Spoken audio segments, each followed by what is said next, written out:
Hello friends, मैं हूं आपका दोस्त नरेंद्र माहेश्वरी और आज के इस वीडियो के अंदर मैं बात करने वाला हूं फाइनेंशियल इंस्ट्रूमेंट के हवाले से। कुछ दोस्त हैं हमसे पूछ रहे होते हैं कि भाई फाइनेंशियल इंस्ट्रूमेंट हम बैंक से कैसे ले सकते हैं, क्या क्या डॉक्यूमेंट चाहिए होती है, उनकी क्या रिक्वायरमेंट होती है, कौन से फॉर्म भर के देने होते हैं। तो आज हम इस वीडियो में यही तमाम चीज़ें डिस्कस करने की कोशिश करेंगे कि फाइनेंशियल इंस्ट्रूमेंट लेने के लिए क्या क्या चीज़ें आपको चाहिए होंगी। देखिए दोस्तों, वीबोक के अंदर तो फॉमी होती थी। अब फॉमी को जो है वो ख़त्म करके पीएसडब्ल्यू के अंदर उसी फॉमी का जो है वो नाम चेंज करके फाइनेंशियल इंस्ट्रूमेंट कर दिया गया है, जिसको एफआई भी कहते हैं शॉर्ट में।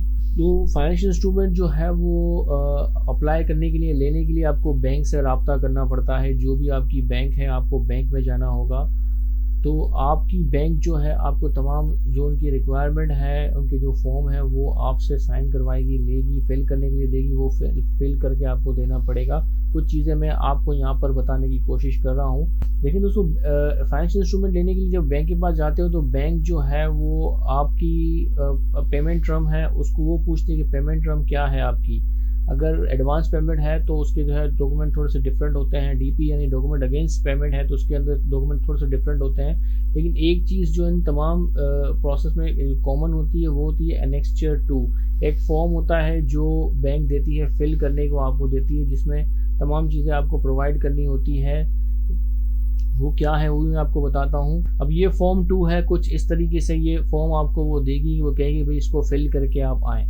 ये फिल करना है आपको और फिल करके आपको दे देना है बैंक को। अब ये कैसे फिल करोगे, पहले इसको समझ लेते हैं, फिर जो इसके साथ जो डॉक्यूमेंट लगेंगे उसके ऊपर भी बात करेंगे। ये फॉर्म है, मैं इसकी जो कॉपी है वो इस वीडियो के डिस्क्रिप्शन में मैं दे दूंगा, वहाँ से भी आप डाउनलोड कर सकते हो। और आपकी बैंक भी आपको ये सॉफ्ट कॉपी ईमेल कर सकते हैं। आप अपने बैंक वालों से जो है अगर कहोगे तो वो आपको ये तमाम चीज़ें ईमेल भी कर देंगे। तो यहाँ पर जो है इस एनेक्स्चर 2 के अंदर सबसे पहले जो है एनटीएन, एक्सपोर्टर एनटीएन, यहाँ पे एनटीएन नंबर लिखना है। ये एक्सपोर्टर एनटी, यहाँ पे नाम लिखना है एक्सपोर्टर का। और एक्सपोर्टर का आईबैन, जो आईबैन नंबर होता है वो आपने यहाँ पे जो है वो लिखना है। और मोड ऑफ पेमेंट, जो भी पेमेंट हो आपने वो आप यहाँ पे लिखना है। जो भी आपकी मोड ऑफ पेमेंट तय हुई है, यहाँ एडवांस है तो एडवांस, जो भी पेमेंट टर्म है आपने यहाँ पे अपनी लिख देनी है। बाकी नीचे जो है फाइनेंशियल इंस्ट्रूमेंट यूनिक नंबर, इसको छोड़ दें। और जो चीज़ नहीं है आपके पास वो छोड़ के आगे बढ़ते जाएं। उसके बाद नीचे जो एक ब्लॉक आ रहा है वो है पेमेंट के हवाले से, कि आपकी पेमेंट टर्म क्या तय हुई है। अगर एडवांस पेमेंट है तो ये 100% एडवांस अगर वो आपको दे रहा है तो हम 100% यहाँ पे लिख दोगे एडवांस के कॉलम में। अगर वो 50% जो है आप फर्स्ट कर लें एडवांस दे रहा है तो आपने 50% यहाँ पे लिखना है। और 50% वो आपको डीपी दे रहा है, डीपी डॉक्यूमेंट अगेंस्ट पेमेंट है, तो फिर 50% आपने एडवांस और 50 आपने यहाँ लिख देना है। और फिर इन दोनों का टोटल, जैसे नीचे परसेंटेज टोटल है यहाँ पे आप टोटल लिख दोगे। और अगर डीए है तो इसी सिलसिले में जो है वो फिर आपने यहाँ, अगर 100% डीए है तो आपने 100% यहाँ पे लिख देना है। अगर डीए लिखते हो तो फिर डीए के अगेंस्ट डेज भी आते हैं कि कितने दिन में वो पेमेंट करेगा, 30 डेज, 20 डेज, 60 डेज, 90 डेज। तो वो जो भी डेज है आपने यहाँ डेज लिख देने हैं, क्योंकि इस केस के अंदर पेमेंट एडवांस आई है तो 100% एडवांस लिखा गया है। और टोटल नीचे 100 ही आना चाहिए टोटल। इसके बाद आगे बढ़ना है और यहाँ पर जो है कुछ जीडी नंबर नहीं है, इसको छोड़ के आगे बढ़े। और पेमेंट इन्फॉर्मेशन में पेमेंट किस चीज़ की, एक्सपोर्ट पेमेंट है, जो भी है आपने लिख देना है। यहाँ पे हमने एक्सपोर्ट पेमेंट लिख दिया। फिर यहाँ पर इंपॉर्टेंट चीज़ अब यहाँ पर आई है वो है कंसाइनी नेम। आपने प्रॉपर यहाँ कंसाइनी नेम लिख देना है सही तरीके से। और नीचे जो है कंसाइनी एड्रेस यहाँ पर लिखना है।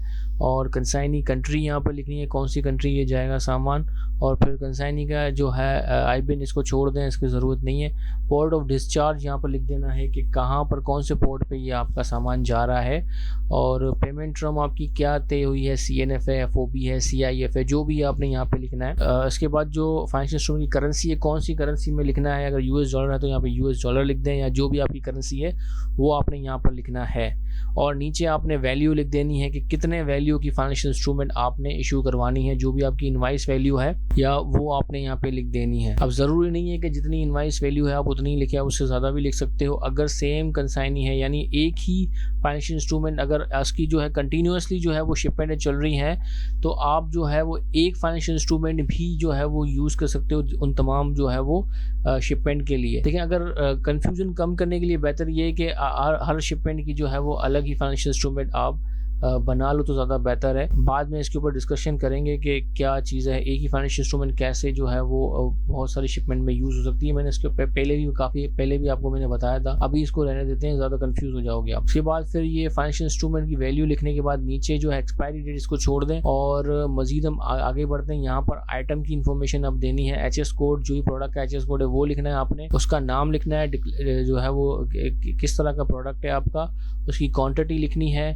और यूनिट ऑफ मेजरमेंट लिखना है कि वो किस चीज़ में है, केजी में है, पीसेस में है या बंडल्स में, जो भी आपकी यूनिट ऑफ मेजरमेंट है आपने वो लिख देनी है। और आइटम वैल्यू, कितनी आइटम उस जो आइटम है आपका टोटल उसकी वैल्यू कितनी होगी, और कंट्री ऑफ ओरिजिन तो पाकिस्तान ही है, यही चीज़ें आएंगी। तो ये एनेक्स्टर फॉर्म इसको फिल करके प्रिंट आउट निकाल के आपने या उनके दे देना है या ईमेल कर देना है, दोनों में से जो भी आपकी अंडरस्टैंडिंग है बैंक के साथ आपने दे देना है। अब इस फॉर्म के साथ मजीद और क्या चीज़ें लगेंगी, लेकिन दोस्तों इस फॉर्म के साथ मजीद जो है अगर आपकी पेमेंट जो है वो डीपी पे तय हुई यानी डॉक्यूमेंट अगेंस्ट पेमेंट हुई है तो फिर एक एग्रीमेंट आपका हुआ होगा और आपका यानी एक्सपोर्टर का और बायर के दरमियान एक एग्रीमेंट साइन होता है प्रॉपर। तो उस एग्रीमेंट की कॉपी और इनवाइस की कॉपी, जो प्रोफॉर्मा इनवाइस होगी उसकी कॉपी जो है जमा होगी इस फॉर्म के साथ, वो बैंक में जमा हो जाएगी। मजीद इन्फॉर्मेशन के लिए आप अपनी बैंक से रब्ता कर सकते हो, लेकिन बेसिक यही डॉक्यूमेंट चाहिए होते हैं। इसके अलावा अगर एडवांस पेमेंट के अगेंस्ट जो है वो पीआरसी जो बैंक देता है वो उसकी कॉपी जमा करनी होती है और बैंक जो है वो जमा करने के बाद